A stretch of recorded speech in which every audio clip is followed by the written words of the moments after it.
How ironic is it that you hate phone calls but still suck at texting? Bitch, what? I do not like phone calls. Unless you're in the upper echelon of my closest human beings, then you will probably never get a call from me. There's always that one nigga who comes to your mind when you see those memes online, like you got a gun aimed at your head and you have to call one person, and if they pick up, then you get your fucking brains blown. Yeah, I'm that nigga you call to save your life. I get insecure about how I sound over the phone, and the moment I dread the most is when whoever I'm talking to runs out of topics, cause I'm sure not gonna be saying anything. And then there's gonna be that awkward silence and I gotta bring something up. I have no clue what to talk about or how to keep the conversation going, and I can't think either, cause with every second that passes, the awkward silence becomes even more awkward. That is too much anxiety for me. Texting holds several advantages. I can reply at my own pace, I have time to think up topics of conversation, and I don't feel pressured to reply immediately or at all, cause I suck at texting too, which is like really bad, cause then how are you supposed to communicate with me? I am not gonna call you, definitely not gonna pick up your calls, and I'm probably gonna reply your text days later. And the thing is, I used to love texting. It was a great activity for my anxiety, and it kept my hands busy. I might look calm on the outside, but inside, I always want to do shit. My hands want to be active and touch and press and pull. And no, lotion and toilet paper will not help. Post-nut clarity is a bitch. But as I got older, the idea of replying texts and texting first just started to feel like a chore. And it would be much easier if people actually understood that the fact that I want to say hi to you doesn't mean I want to start a whole ass conversation. Now, one thing did happen that put me on the receiving end of my bullshit. And well, let's just get into the story.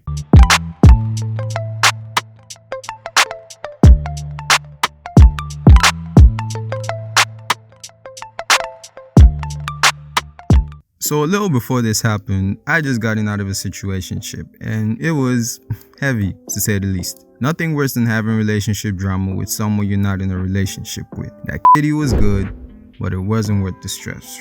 So now, I don't exactly want to be held down by a woman, right? I'm a man, so I decided to give myself a break from all things romantic. Fast forward to the next weekend, my boys and I are at this lit party. After what happened the first time I got drunk, I took a huge break from the party scene. And as a free man, I needed to let loose, so this was my first party back.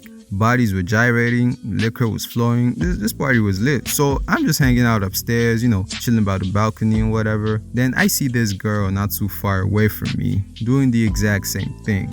It was obvious she didn't like the whole party grind too, so my first instinct is to walk up to her and start up a conversation, but I was taking a break, so I'm like, nah, I'm just staying my lane. So I hang around the first floor for a bit. Then I decided to go up to the roof. And the moment I got in the doorway, huge mistake.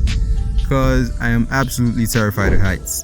The wind on that roof alone was enough to change my mind. So while I'm still thinking about going back, I'm still standing in the door. So I'm pretty much blocking traffic. And then someone says, "Are you going or not?" I look behind me, and smiling at me is the same girl from earlier. Now, I didn't want to talk to her, right? But she ended up talking to me, so I'm like, this has gotta be a sign. Plus, her tone was jovial, so I throw back and say, depends on where you're going. Cool, I'm going up to the roof. The roof that my fear of heights wouldn't let me go. But then, what kind of man would let a woman go up there on her own? Cold and lonely, a bitch ass nigga asshole, and my mama, she ain't raised no bitch. So we go up to the roof, we're conversing, talking about how we didn't exactly like parties and how our friends brought us.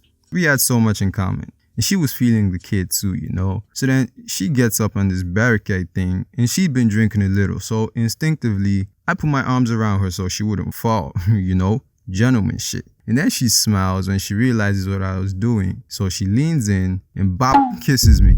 Now, there was some alcohol involved in all of it, but then she was sober enough to put her number in my phone, so yeah. So I obviously wasn't going to text her immediately. I give it a bit, about 2 days. So I text her on Monday. "Hey you, it's allowed from Friday night." She's online, sees my text, no reply. 10 minutes later, I see her status update. which means she read my text and even saved my phone number but couldn't text me back. But it's cool, you know, I'm not tripping. About 2 hours later, she texts back, "Sup." Now, if there's anything I can't stand, it's people who type in unnecessary abbreviation. Keyword unnecessary. You, it, cuz, those get a pass. But who the fuck says "sup" with an X? But it was still early on, you know, so I'm like, I won't judge her yet. You know, it might just be that one time. How you doing? I'm good. You? I'm Q. I'm Q. AMKEWL. This wasn't just an abbreviation problem. This sister didn't know how to fucking spell. She didn't understand the concept of singular and plural. She had no idea what an apostrophe was, let alone how to use one. With her, "I need a Q massage" texting ass. Bruh. What you need, baby girl, is a fucking English teacher with the patience of a seasoned monk. You know the worst part? This girl was still leaving me on red, like clean blue ticks. She replied once in 4 hours, twice on weekends and public holidays, and I had no idea how I kept up with her shit for that long. I was waiting 4 hours for "Sup, how you doing?" Sometimes she'd actually text back and we'd have a little back and forth code. You know, next minute, bam, she's MIA for the next 52 hours. It's been 2 weeks and the girl I met at the party wasn't even close to this bitch I was texting. And I'm like low-key tired, but I'm just trying to give her the benefit of the doubt because she was actually really cool in person. So I texted her that morning, no reply. She's probably busy or something. She replied later. 4 hours later, no reply. 12 hours later, nothing. This girl didn't text me back, but her status updates were flooded, and the most recent one being just now. There and then, I decided that this was not really worth the BS, and I deleted her number, went on with my life. She never texted me back. A couple months later, an upcoming artist from my neighborhood blew up, and he was close friends with my cousin Ben, so he came over to the crib, he chilled with us, and you know, pictures were taken. Now, if you've watched my first time getting drunk video, then you'd be able to gather that Sly, Damar, and Ben were pretty popular in our neighborhood. So naturally, our pictures with this celebrity were everywhere. And the very next day, I get a text from an unknown number. 27 unread messages. I'm like, the fuck is this? And after the very first message, I didn't need to read anymore. This experience actually made me understand what being ignored by the people you want to talk to felt like. I mean, there's hundreds of people not texting you. What excuse do you have for not replying to 7 that are? So since that day, nothing changed. Nigga, I still have like 80 unread messages, mostly from bitches sending me LOL and expecting the reply. Look on the bright side. If you have my number, and you can't get killed by a phone call obsessed serial killer. Until we unlock telepathy so we can send DMs into each other's minds, I'm sorry, Grandma. You know the funniest thing?